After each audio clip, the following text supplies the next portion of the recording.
Fala galera, meu nome é João Paulo, eu sou médico radiologista e esse é o primeiro vídeo de uma série de aulas em que eu vou te ensinar tomografia. No vídeo de hoje a gente vai falar do basicão para o iniciante. Você que não tá sabendo nada e nunca viu uma tomografia ou que já viu, mas não entende nada como quando tá olhando, esse vídeo é para você, tá? É a base de tudo que a gente vai falar daqui para frente. Então hoje a gente vai falar de densidade, unidades Hounsfield. O que é isso, né? Isso é a base do exame. Vamos falar de planos e reformatações, janelamento, como atingir a melhor imagem para determinada situação. Vamos falar de contraste venoso e no final da aula vamos dar uma revisada nos principais tópicos da aula, ok? Então, bola para frente e vamos começar com densidade e unidades Hounsfield. Bom, primeira coisa, para eu te ensinar a densidade, a cor na tomografia, você tem que entender ela na radiografia também, primeiro. Então, primeiro, densidade, na verdade, traduzindo, é cor, tá? Então, quando a gente está falando a densidade de uma estrutura no exame, a gente está falando a cor dessa estrutura. E a cor na tomografia e na radiografia é baseada em uma escala de cinza. Então, no livro de anatomia, as coisas são lindas e coloridas, mas na vida real não é. É tudo cinza, preto e cinza, tá? Então, beleza. Como é que forma a imagem no raio-x? Você tem um tubo de radiação que envia a radiação atravessa o corpo do paciente e marca o filme. Quanto menos denso é a estrutura que a radiação atravessa, mais ela marca o filme, porque passa com maior facilidade. Então, por exemplo, o alvéolo, o pulmão, que é cheio de alvéolos, que tem ar, é muito pouco denso, então marca muito o filme, fica pretinho. Já o osso é mais denso, é bem mais denso, não deixa a radiação passar direito e marca menos o filme, então fica mais branco ali, tá ok? Então, quanto mais densa a estrutura, mais ela vai ser próxima do branco, mais cinza clara ela vai ser. Quanto menos densa a estrutura, mais próxima do preto, mais cinza escuro ela vai ser, ok? Na tomografia o princípio é o mesmo, com uma crucial diferença. Ao invés de um tubo emitindo raio-x para um detector, um filme, a gente aqui tem centenas de detectores. O aparelho de tomografia, o paciente deita e dentro do aparelho tem várias centenas de detectores. Quanto mais detector, mais moderno o aparelho é e mais rápido ele faz o exame. Ok, ainda tem uma coisa.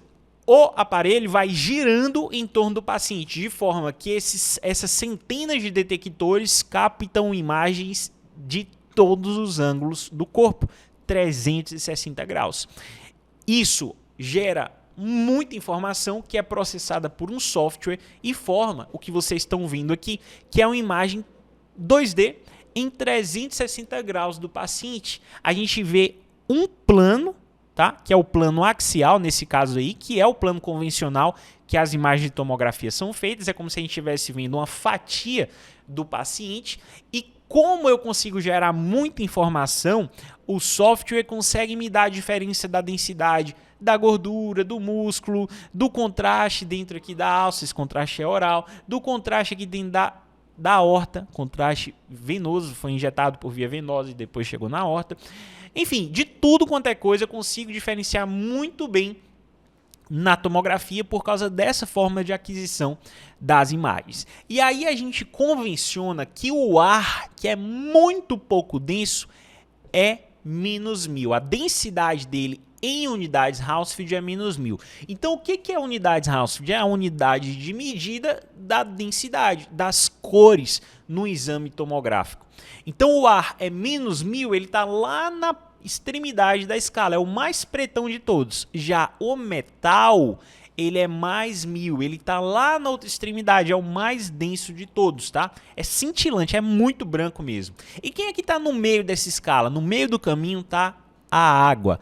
A água, por convenção, a gente vai dizer que ela é 0 unidades Hounsfield, ok? Então, beleza. Então, através dessa escala de densidade, através das unidades Hounsfield, a gente vai saber qual é cada coisa. Eu sei, então, que as partes moles geralmente estão numa faixa de densidade entre 0 e mais 50, mas elas não têm a mesma densidade. Por exemplo, a água é próxima do 0, entre 0 e 10, partes moles como, sei lá, o fígado, o rim, eles ficam variando ali entre 30 e 40, às vezes chegando até a 50 unidades Hounsfield. Então, as diferentes partes moles do nosso corpo, na maioria das vezes, estão situadas aqui entre 0 e mais 50, com exceção da gordura. A gordura, ela pode chegar até cerca de menos 10. Só que, para entender um negócio, o seu corpo não é feito de estruturas puras. Por exemplo, você não tem uma estrutura que é puramente gordura. Então, geralmente, você tem uma lesão gordurosa, um nódulo gorduroso, mas ele não é gordura pura. Ele está misturado com partes moles também, só que ele tem mais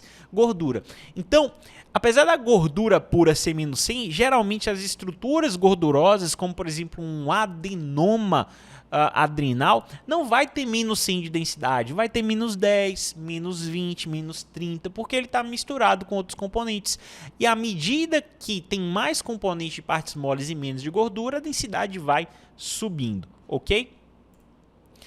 Então, para que serve unidades Hounsfield? Serve para situações como essa daqui. Imagina que um paciente vítima de politrauma chega para você. Ele foi atendido, ele está desacordado e ele tem essa imagem aqui na tomografia do crânio dele, tá? Essa aqui é uma tomografia no crânio. Nas próximas aulas, nós vamos falar exatamente, especificamente sobre tomografia do crânio, abdômen, tórax, enfim. Mas na aula de hoje é só introdução geral. E a gente vê um ponto preto aqui. E aí, será que isso é um pneumoencéfalo? Pneumoencéfalo é indicativo de TCE grave, né? Certamente fraturou um seio paranasal, fraturou alguma coisa aí que conseguiu entrar na cavidade craniana, ar intracraniano. Bom, quando a gente mexe na densidade, mexe nas cores, a gente percebe que aquele pontinho que era preto, quando eu alargo essa janela, se tornou cinza claro. Ele não continuou preto, então ele não era ar. O ar vai ser sempre preto. Lembra, o ar é a extremidade da escala.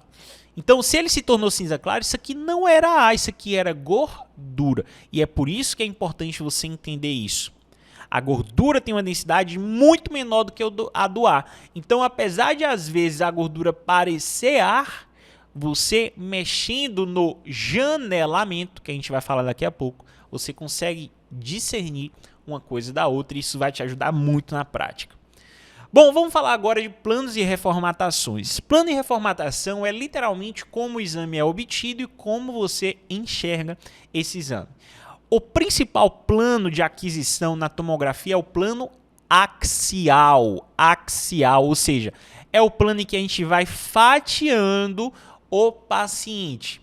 Então, o paciente tem um eixo longo, o maior eixo dele aqui, e o axial vai fatiar perpendicular a esse eixo longo, de forma que a gente vê aquelas fatias, aquelas rodelinhas do paciente. É como se você estivesse passando o paciente numa máquina de fatiar queijo. Contenham-se aí os jacks tripadores da plateia. Não é para você, pelo amor, eu estou falando que é como se fosse, tá? Uma máquina de fatiar o queijo, fatiar o presunto, fatiar o salame, a linguiça, o que você preferir de comida ali, você fatia, não faz aquela rodelinha, beleza. Aquilo ali é um corte axial. Mas existem dois outros cortes importantíssimos, que são o sagital e o coronal. O coronal é um corte que segue o plano da sutura coronal. Ele fatia o paciente no sentido antero-posterior e você vê o paciente como se ele estivesse de frente para você. Já o corte sagital é no sentido da sutura sagital e vai cortar o paciente aqui no meio. Você vai ver o paciente de lado. Então, ok. Para que serve isso? Para a gente poder ver as estruturas do corpo que são tridimensionais da melhor forma possível. Se a gente vê ela só no plano axial, às vezes a gente pode não compreender o todo da coisa. Então, a tomografia geralmente é obtida no plano axial e a gente reconstrói no computador nos planos coronal e sagital para olhar o exame como um todo. É claro que para reconstruir isso de forma correta, o exame tem que ser feito da forma correta. Mas isso é assunto para uma outra aula. Bom, então o plano coronal é de frente. Eu gosto de lembrar que é o plano que eu boto a coroa no paciente, segue a sutura coronal, eu boto a coroa. Como é que você bota a coroa? Você pega a coroa e bota a coroa. Pega a coroa e bota a coroa. Então é esse plano aqui. Já o plano sagital, você vê o paciente de lado de side. Plano sagital. Plano sagital, você vê o paciente de lado. Então esses são os exemplos aqui. Eu tenho um plano axial, faz uma rodelinha, faz uma fatia do paciente. O plano coronal, eu botei a coroa, estou vendo ele de frente. E o plano sagital, em que eu vejo ele de side, eu vejo ele de lado. Ok? Então, beleza.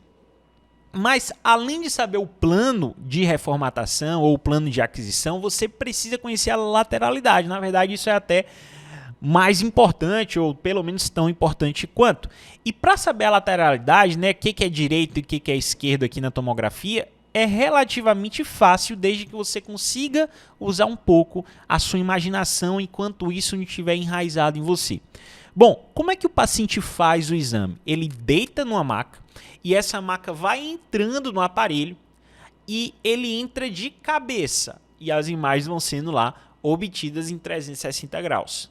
Então é exatamente como esse paciente está fazendo aqui. O aparelho está aqui e ele vai entrando de cabeça enquanto vai sendo obtidas as imagens em 360 graus. Imagina que você é essa câmerazinha aqui. Imagina que você é essa câmera. Beleza, o que está perto de você? É a cabeça do paciente ou são os pés? Os pés do paciente. E o paciente está de barriga para baixo ou barriga para cima? Barriga para cima. Então, se você conseguir imaginar toda vez que você estiver olhando a tomografia no plano axial que o paciente está deitado, decúbito dorsal, né, barriga para cima, com os pés voltados para você, você nunca vai errar lateralidade, porque você sempre vai lembrar que esse é o lado direito e esse é o lado esquerdo. Imagina o paciente aqui, esse aqui não é o lado direito dele e esse é o esquerdo. Beleza, aqui vai ser sempre dessa forma também. Ou você pode simplesmente decorar, mas eu garanto para você que decorar só vai durar 1-2 dias e depois já era, você vai esquecer tudo. Então, usa um pouco a imaginação nesse momento que você nunca vai esquecer. Imagina o paciente aí flutuando na sua frente. Enfim, segura um pouco a imaginação, imagina só ele flutuando na sua frente mesmo, precisa imaginar mais nada do que isso. E aqui vai ser o anterior e aqui vai ser o posterior, tá? É importante você lembrar disso. Isso aqui não é inferior e nem superior, é anterior e posterior, porque o paciente está deitado. Então essa é a parte anterior dele, essa é a parte dorsal ou posterior. Vamos falar de janelamento agora. Extremamente importante saber janelar. Por que a gente precisa janelar? Porque apesar da densidade variar de 1000 a 1000, ou seja, eu ter 2000 possibilidades diferentes, o meu olho não enxerga tudo isso. Ele enxerga apenas alguns poucos tons de cinza. Então, o que acontece se eu deixo a minha janela muito larga? Ou seja, se eu deixo esses tons de cinza distribuídos ao longo desses 1000 a 1000 aqui, acontece que o que eu tenho de partes moles e gordura e tudo mais, fica tudo muito próximo, um tom de cinza muito próximo do outro. Eu não vou conseguir diferenciar. Como assim, João? Presta atenção aqui, ó. Ei, meu Deus, não é esse não. Presta atenção aqui, ó. Eu falei para vocês que partes moles ficam mais ou menos aqui em mais 50. E a gordura fica mais ou menos aqui em menos 100. Beleza. Então, se eu deixo uma largura da janela muito ampla, todas as minhas partes moles que estão nesse intervalo aqui vão ter o mesmo tom de cinza. E vai ser muito semelhante ao tom da própria gordura, que é uma estrutura que tem uma densidade bem diferente. Então, se eu amplio muito a janela, eu perco o contraste entre as estruturas. Eu não enxergo a diferença delas bem, especialmente das partes moles. Eu continuo vendo o osso muito branco e o ar muito preto, mas o que me interessa de partes moles eu não consigo diferenciar. Isso aqui é bom para quando você está fazendo a diferença entre ar e gordura, como a gente fez agora há pouco naquele exemplo. Porque aí a gordura ela vai chegar para o cinza e o ar continua preto. Mas quando você está querendo ver partes moles, mesmo que a maioria das situações, você não pode usar uma janela dessa. Só para exemplificar aqui para você o que aconteceria se a gente aplicasse uma janela dessa na prática. Então, largura da janela é toda a faixa de variação. Então, se eu estou aqui, uma janela que vai de menos 1000 a mais 1000, a largura é 2000. Eu tenho 1000 para cá e 1000 para cá. E o centro é o ponto central da escala. Então, esse ponto central da escala, o tom médio de cinza aqui, vai ficar no centro, que no caso a gente botou aqui o 0, tá? Que é a água. Então, se eu fizesse uma imagem dessa, olha o que ia acontecer.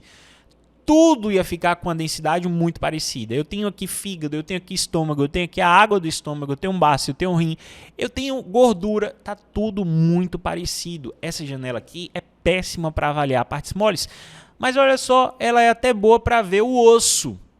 Ela é até boa para ver o ar. Então, quando é que eu uso uma janela dessa aqui? Quando eu quero ver detalhes de vértebras, de coluna, de estruturas ósseas, porque eu consigo diferenciar bem a cortical que está branca da medular que está mais escura. Então, se eu tivesse uma janela mais estreita, eu não ia fazer essa diferenciação bem feita. E eu consigo ver bem o ar, tá? Então, o que não é ar, mas parece ar nas janelas, entre aspas, normais, né? Fica difícil, como aquele exemplo da tomografia, que tinha gordura lá, era um lipoma, mas parecia um pneumocéfalo. Então, eu alargo a janela e consigo fazer essa diferenciação. Então, boa para osso, boa para ver ar, ok? Mas essa é péssima para ver partes moles. O que a gente tem que fazer? A gente tem que fazer uma janela mais estreita. Por exemplo, essa daqui que vai de menos 200 a mais 200 e eu puxo o centro da escala para partes moles.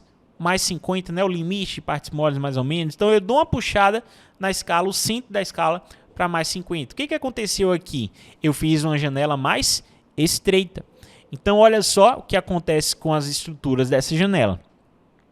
O fígado agora eu vejo muito bem. Eu vejo a parede do estômago. Eu vejo o líquido, o suco gástrico. Olha, a densidade é diferente da parede do estômago. Isso aqui é partes moles, isso aqui é água. Eles têm densidade diferente, mas eu só consigo enxergar isso bem por causa desse janelamento que eu fiz. Eu vejo a gordura ao redor do rim, a gordura do peritônio mais pretinho, porque quando eu estreitei a janela, agora a diferença entre gordura, que está lá próximo de menos 100, entre 0 e menos 100, e o restante das partes moles, se torna muito grosseira.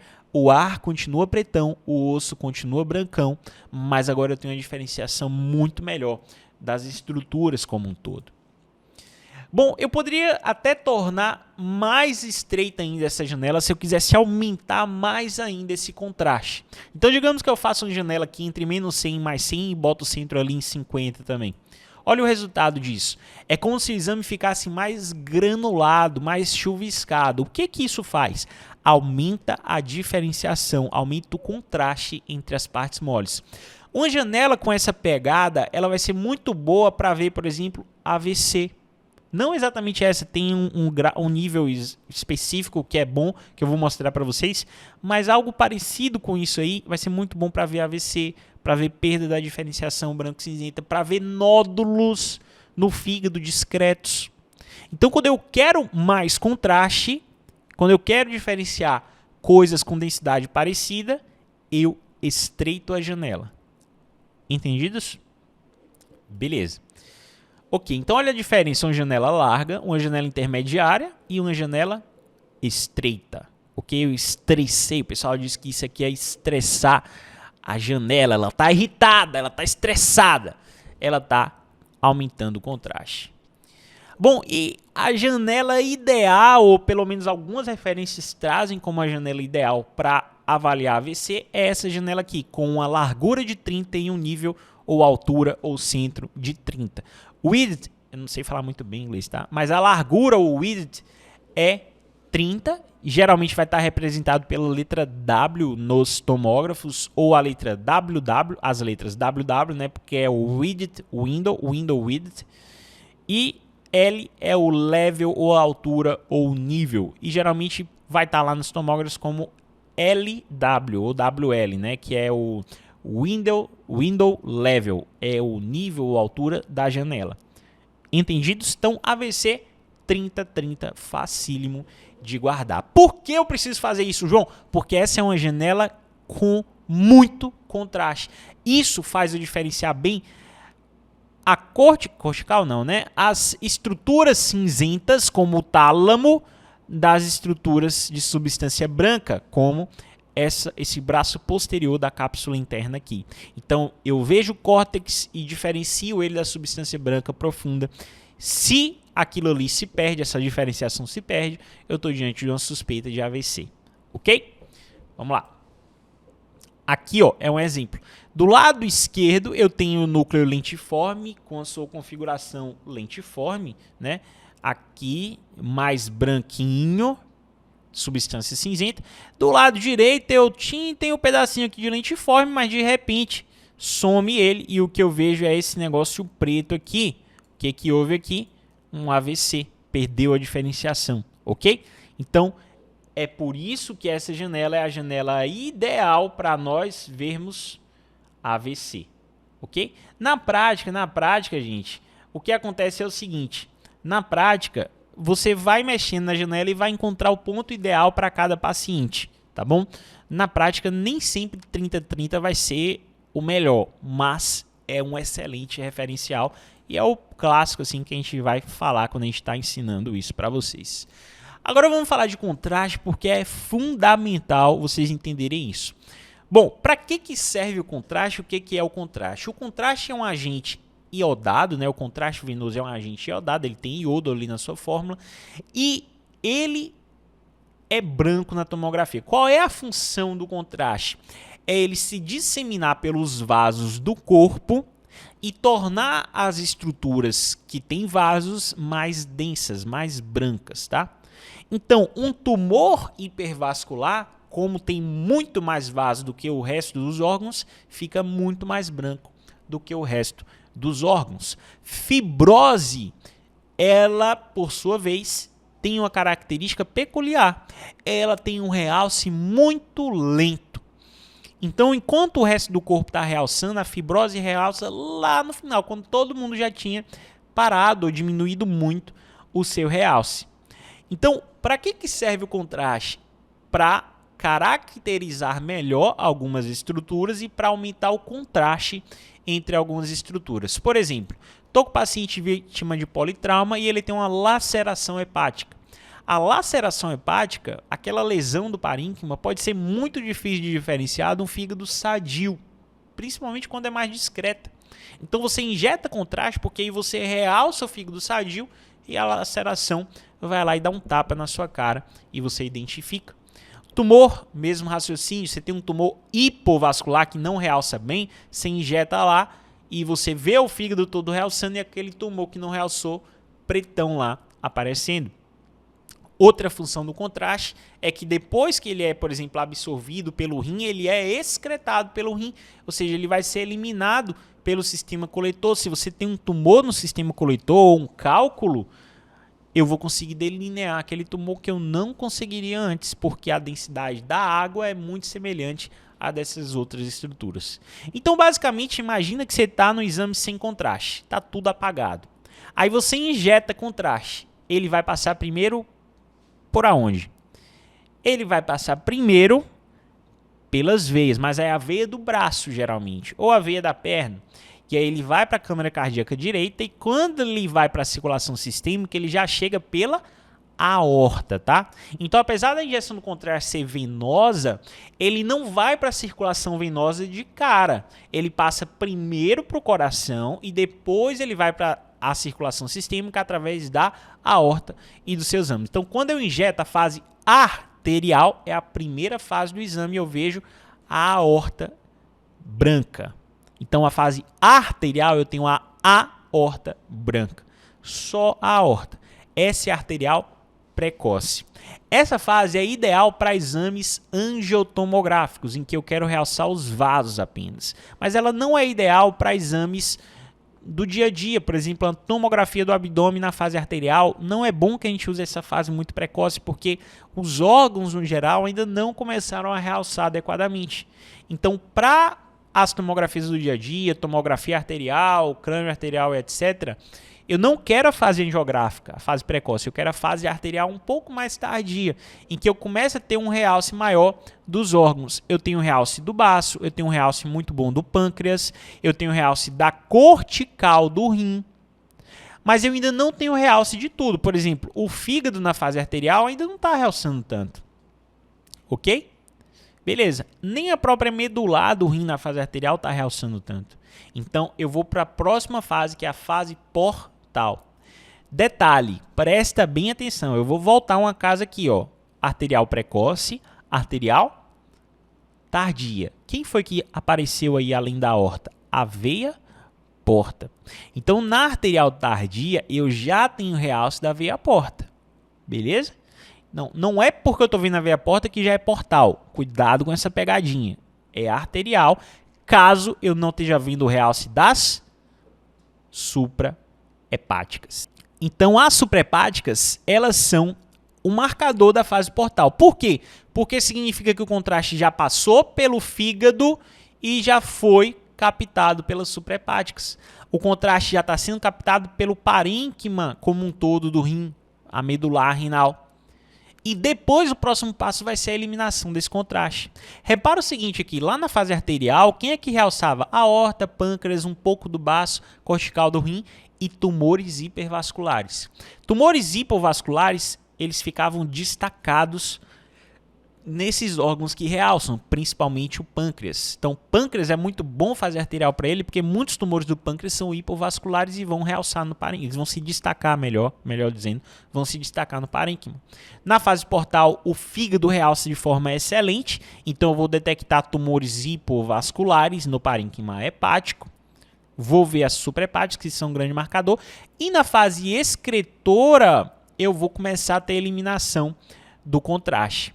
Então, existe uma fase intermediária aqui próxima da portal, que é a nefrográfica, em que destaca tumores do parênquima renal. Mas geralmente a gente vai direto e faz a excretora. Nessa fase excretora, é uma fase mais tardia, a gente vai ver o contraste sendo eliminado pelo sistema coletor e vai ver também aqueles tumores que são mais ricos em fibrose começando a realçar. Então, mais ou menos é isso daqui. Arterial precoce, 20 segundos após a injeção do contraste em bomba, ou imediatamente após a injeção manual. Arterial tardia, 40 segundos após a injeção do contraste em bomba. Portal, 1 minuto e 20, né? Dá mais ou menos 80 segundos, mais ou menos. Nefrográfica, 1 minuto e 40, mais ou menos 100 segundos. E a excretora, que começa a partir de 3 minutos, tá? Então, tem vários tempos diferentes, tem referência que coloca diferente, mas a partir de 3 minutos ali, você já começa a ter uma fase excretora, ok? Já a fase tardia verdadeira, é de 6 a 10 minutos, sendo que alguns protocolos, como o protocolo para avaliação das adrenais, você tem que fazer uma tardia com 15 minutos, ok? Isso aí é tema para as próximas aulas. Bom, eu espero que você tenha prestado atenção em tudo até aqui, porque é hora da revisão. É aqui que o filho chora e a mãe não vê, mas é aqui que vocês vão fixar os conceitos. Vamos lá. Atenuação média da água, do osso e do ar. Qual é a atenuação média da água, do osso e do ar? Unidades House, qual é? A água tem atenuação de 0, o osso tem atenuação de mais 1000 e o ar tem atenuação de menos 1000.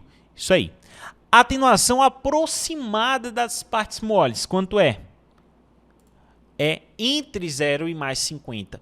Nessa média aí, a água em si é de 0 a mais 10 ali, o sangue já é perto de 10, mas você pode encaixar tudo meio que entre 0 e mais 50.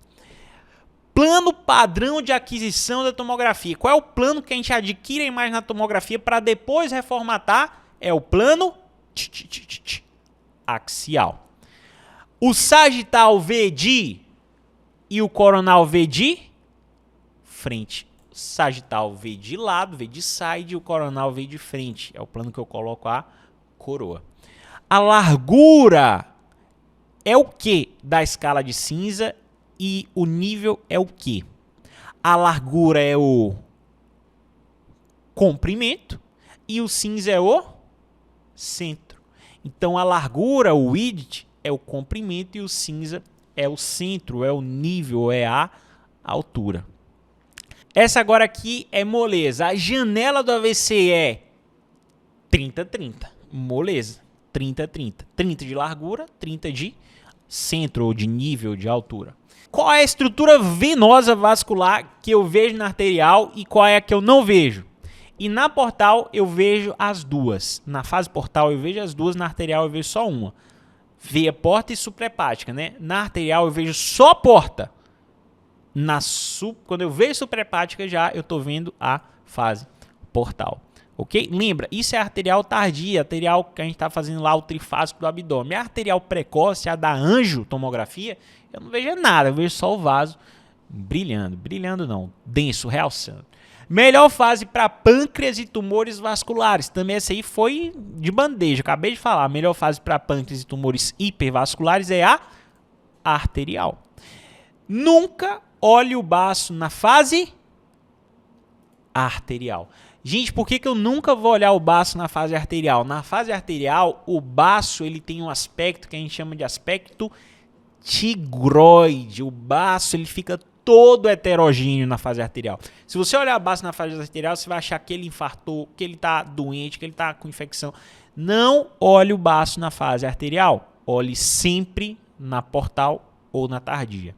Beleza? E melhor fase para trombo ou realce de tumor com fibrose. É a fase tardia. O próprio nome já diz, a tardia é do trombo. A tardia é do trombo. Muitas vezes você, na fase portal, você não tem uma contração muito boa daquela veia cava inferior ali. Então, a fase tardia é onde você tem uma homogeneização, excretora, tardia, onde você tem uma homogeneização do contraste nas estruturas venosas. Então, a excretora é excelente para procurar trombose. E a tardia também, tá? Pessoal, é isso aí. Espero que vocês tenham gostado da aula e eu vejo você nas próximas aulas do mini curso de tomografia. Você radiologista. A gente se vê lá.